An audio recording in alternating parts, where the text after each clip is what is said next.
Welcome on unscripted facts. तो आज हम बात करेंगे धारा 370 के बारे में और जानेंगे 73 साल पहले कश्मीर का हुआ था भारत में विलय, तब से अब तक की कहानी।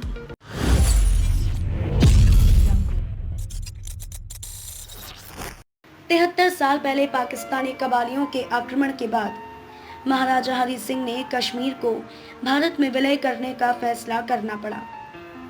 तब से लेकर आज तक कश्मीर में क्या हुआ और क्या बदलता गया, जाने पूरी बात। जब भारत आज़ाद हो रहा था तब ब्रिटिश राज ने सभी मौजूदा रियासतों और राजतंत्रों के सामने पेशकश की वो भौगोलिक स्थितियों के लिहाज से भारत और पाकिस्तान में से किसी एक में अपना विलय कर ले।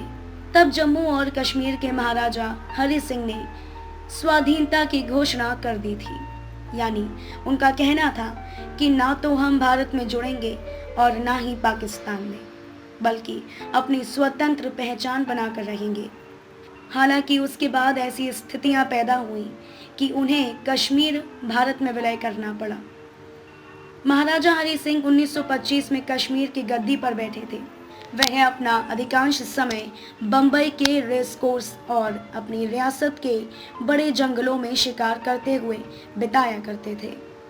कश्मीर में तब उनके सबसे बड़े विरोधी शेख अब्दुल्ला थे। महाराजा के मन में स्वतंत्र होने का विचार जड़ें जमा चुका था। वह कांग्रेस से नफरत करते थे, इसीलिए भारत में शामिल होने के बारे में वह सोच भी नहीं सकते थे। लेकिन अगर वो पाकिस्तान में शामिल हो जाते तो उनके हिंदू राजवंश का सूरज अस्त हो जाता। सितंबर 1947 के आसपास खबरें मिलने लगी कि पाकिस्तान बड़ी संख्या में कश्मीर में घुसपैठियों को भेजना चाहता है। इसी बीच 25 सितंबर 1947 को महाराजा ने शेख अब्दुल्ला को जेल से रिहा कर दिया।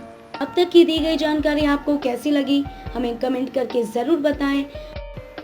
हथियारबंद कबालियों का हमला, इन शब्दों के बोले जाने के केवल 2 हफ्ते बाद ही हजारों हथियारबंद कबालियों ने राज्य पर उत्तर दिशा से हमला कर दिया।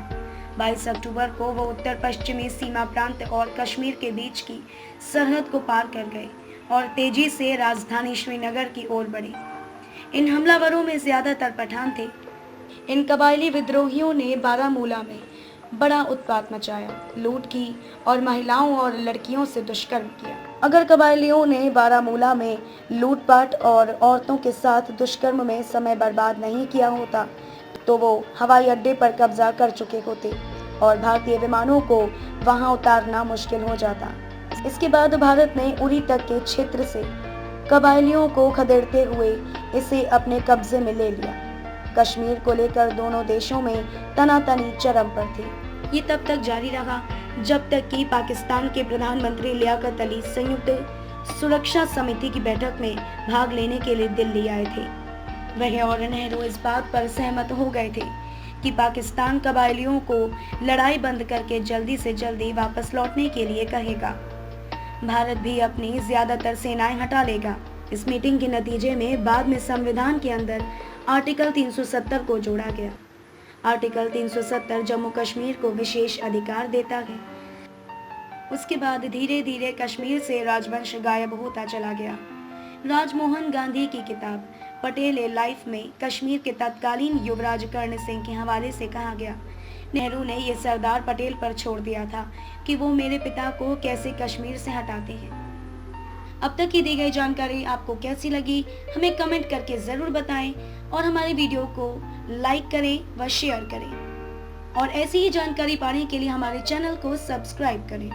अब धारा 370 में अहम बदलाव, भारत में विलय के बाद से कश्मीर को धारा 370 और 35A के जरिए जो खास दर्जा मिला हुआ था उसे केंद्र की एनडीए सरकार ने पिछले साल यानी वर्ष 2019 में आर्टिकल 370 में संशोधन करके काफी कम कर दिया है। संसद द्वारा जम्मू कश्मीर के बारे में रक्षा, विदेश मामले और संचार के विषय में कानून बनाने के लिए राज्य सरकार से मंजूरी चाहिए थी। राष्ट्रपति के पास राज्य के संविधान को बर्खास्त करने का अधिकार नहीं था।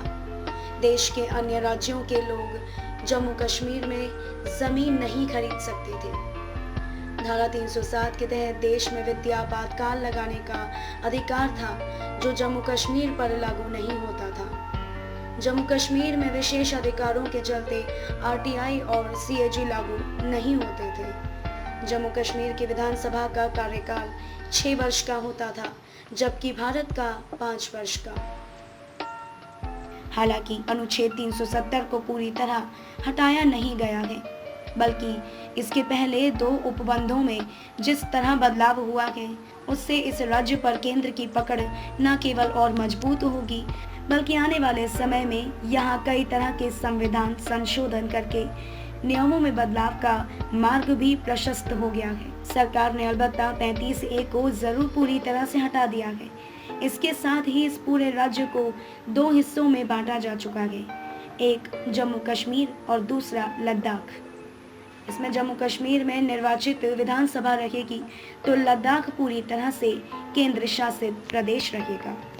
अब तक की दी गई जानकारी आपको कैसी लगी, हमें कमेंट करके ज़रूर बताएं और ऐसी ही और जानकारी लेने के लिए हमारे चैनल को सब्सक्राइब ज़रूर करें।